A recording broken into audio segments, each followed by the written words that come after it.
Okay, let's dive right into this explainer. We're going to uncover the timeless, totally unchanging laws of wealth accumulation laid out by George S. Clason. If you've ever felt like the rules of money are hidden behind this dense veil of complex jargon and modern economic theories, well, you are in the exact right place. Today, we're stripping all of that away. We're going back to the basics, and I mean way back. We're heading to the cradle of civilization itself to see exactly how the foundational rules of personal finance were established and why they are literally the exact same today. What's really brilliant about this text, the success secret of the ancients, is that it treats personal finance not as some confusing modern mystery, but as an ancient solvable equation.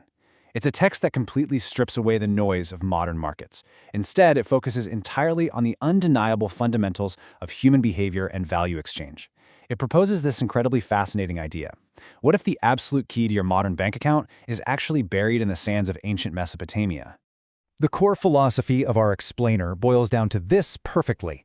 Money is governed today by the same laws which controlled it when prosperous men thronged the streets of Babylon 6,000 years ago. So the absolutely crucial point here is that these laws of money are as universal and unyielding as the law of gravity itself. They aren't just polite suggestions, they are mechanics. Just like dropping an apple guarantees it's going to fall to the ground, applying these ancient financial laws virtually guarantees the accumulation of wealth. Which brings us to Section 1, the chariot builder's dilemma. To really understand the cure for financial struggle, we first need to thoroughly diagnose the disease, right? And Clason gives us the perfect patient in Bonser. He's a chariot builder whose situation might feel, well, uncomfortably familiar to a lot of us today. Picture this really vivid scene from the text. Bonser is sitting stolidly on a low wall surrounding his property. The hot, tropical sun of the Euphrates Valley is just beating down mercilessly upon him. Beads of perspiration are forming on his brow, trickling down completely unnoticed into the hairy jungle of his chest.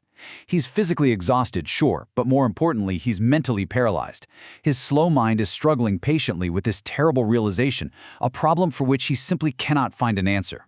Notice the immediate, highly stressful physical stakes of his problem. An empty meal bag and a partially completed chariot are sitting right nearby.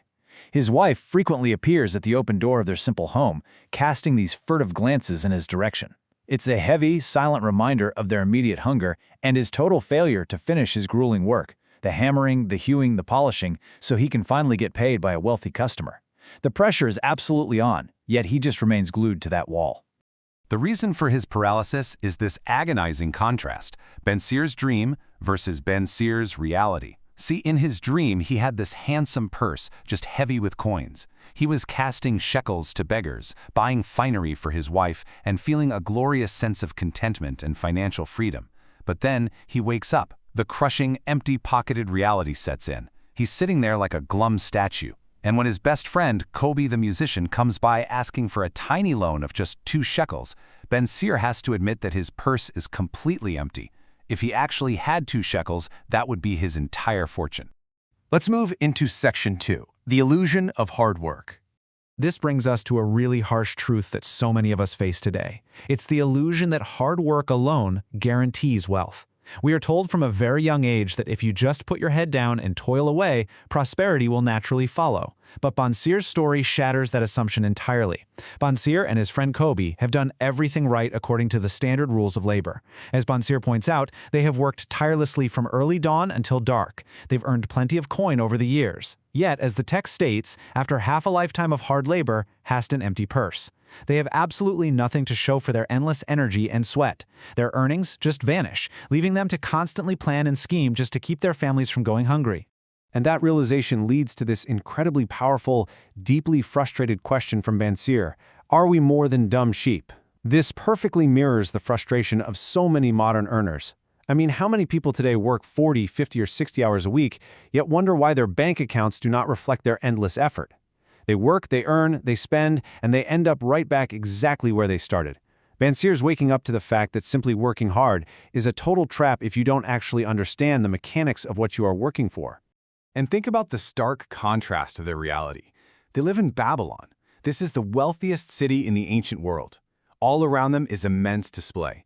There are noisy chariots of the rich jostling in the streets, and the spectacular hanging gardens watered by long lines of slaves. Yet the hard-working tradesmen like Bonser and Kobe, the guys actually building the city, are completely excluded from the feast.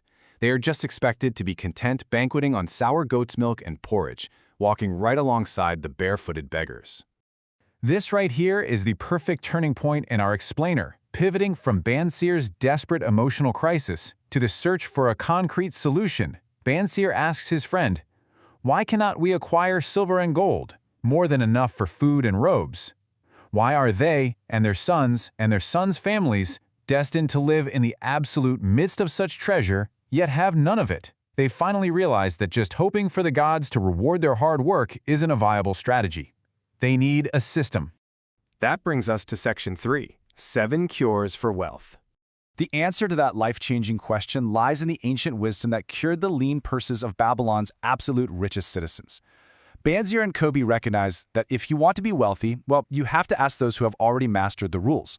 The text promises, "Lo, money is plentiful for those who understand the simple rules of its acquisition." The wealth isn't being withheld by the gods, it's just following a specific set of rules that Banseer and Kobe never bothered to learn. The money is there, it's totally plentiful, but it absolutely requires an understanding of a structural framework. So here they are, the 7 cures derived directly from the text. I want you to treat this list not just as ancient history, but as your ultimate modern roadmap to success, a sequential checklist for financial liberation. Let's break these down, because this is where the real transformation happens. 1. Start thy purse co-fattening. This is the foundational rule of paying yourself first. Before you pay your rent, your grocer, or your streaming subscriptions, you must keep a minimum of 1/10 of everything you earn. It sounds simple, but saving that first 10% is the spark that ignites wealth. 2. Control thy expenditures. This is all about battling lifestyle creep. Just because you get a raise doesn't mean you need a more expensive car, right?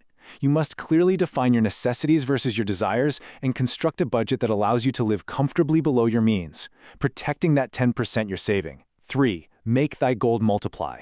Once you have savings, you cannot just let it sit idle. Your money needs to go to work for you. In Babylon, it meant lending it out for a return. Today, it means investing in index funds, stocks, or businesses to capture the magic of compound interest. Your money should earn money, and then those earnings should earn even more. 4. Guard thy treasures from loss. This is the crucial principle of risk management. It's incredibly tempting to chase get-rich-quick schemes, but true wealth is built on principal protection. Only invest where your principal is safe and where a fair return is practically guaranteed. Consult with experts, not amateurs. 5. Make of thy dwelling a profitable investment. Renting indefinitely essentially means paying someone else's mortgage. Owning your own home reduces your cost of living over the long term and turns a massive monthly expense into a solid asset that builds equity over time. 6. Ensure a future income. You won't be able to work forever. You have to plan ahead for the days when you're older, providing safely for your family and your retirement. Whether it's through retirement accounts or life insurance, you need to prepare a financial cushion for your future self. And finally, 7. Increase thy ability to earn. The absolute greatest asset you have is yourself. By continually educating yourself, refining your skills, and becoming wiser in your trade, you naturally increase your earning power. More skills equal more value, which equals more income. These aren't just random tips. They're a sequential, interconnected, fail-proof system.